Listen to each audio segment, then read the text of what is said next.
My mom had always talked about wanting to write a book, and she had several different ideas, and she had a lot of memories about Concord that she shared frequently, and her family has been there for 3 generations, she being the 3rd generation. And that was an ongoing interest, no matter where we lived, was, Concord and the family history and the history of Concord. So I had done a book similar to this previously about Franklin, and the publishers created a new company, a new publishing house, and they contacted me about doing another book. And I could choose the area if it was a place that wasn't already chosen. So I asked them if Concord were available, because I knew my mom would love to do Concord, and that it would be a fun thing to collaborate on together. Well, I think we just tried to look back into the history of Concord and when it was established, and when it was established as a city, and when it became the Merrimack County seat and so forth. There was a progression of Concord's ability to just move forward, and looking back was like deja vu in many, many ways. Concord is a city that I had grown up in that seemed to be very embracing. I lived in several areas of Concord, 10 different places. So I got to know many of the neighborhoods, and I could sort of make a comparison that, gee, these are like some of the people I've already met. They're cordial, they're friendly, they're embracing, they want to help. This is what Concord was like, and Concord, of course, means peace. And that really, I think, said it all. It's a city where there were peaceful things going on.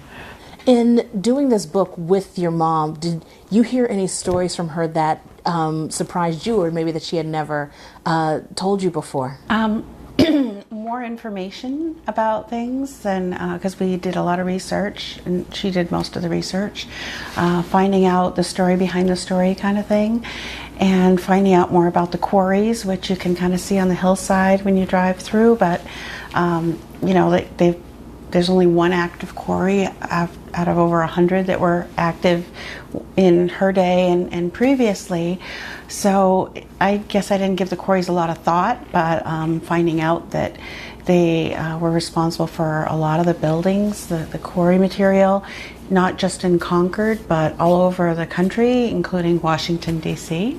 Some of the monuments there and so forth came from the Concord quarries. During the war, the granite quarries were connected with the military in terms of doing certain kinds of work. Remember that? With the netting? The netting. The netting, yeah. Yeah. I didn't know anything about that. Yeah. And I thought, a lot of people don't realize that during the war, some of the eminent industries sort of took on some other responsibilities and were very provident in getting things done. Like, this was just something that nobody would have ever thought about, but wow, there's something going on here and we can make a contribution, and they did. Probably saved a lot of lives. Learning more about the railroad station, which I had never seen. It came down before my time, so to speak, but that it had been replaced by a 60s urban renewal project, which is, people still today talk about, the loss. They mourn the loss of that building, which was just beautiful.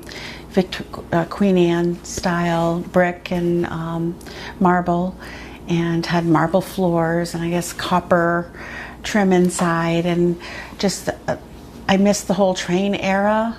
And I guess that was a really busy time in Concord when there were a lot of trains coming and going there, and it changed the focus when the train station went.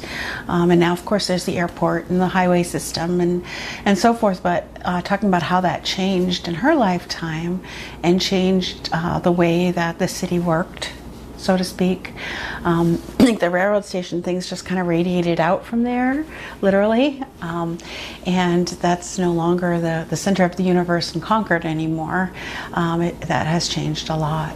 Well, it's the first book that I've really written, yes, and Elizabeth's big help. She took a lot of the pictures. Our son took a lot of the pictures, and it was just the feeling of completeness. Hopefully, to be able to put something together to give back to the community.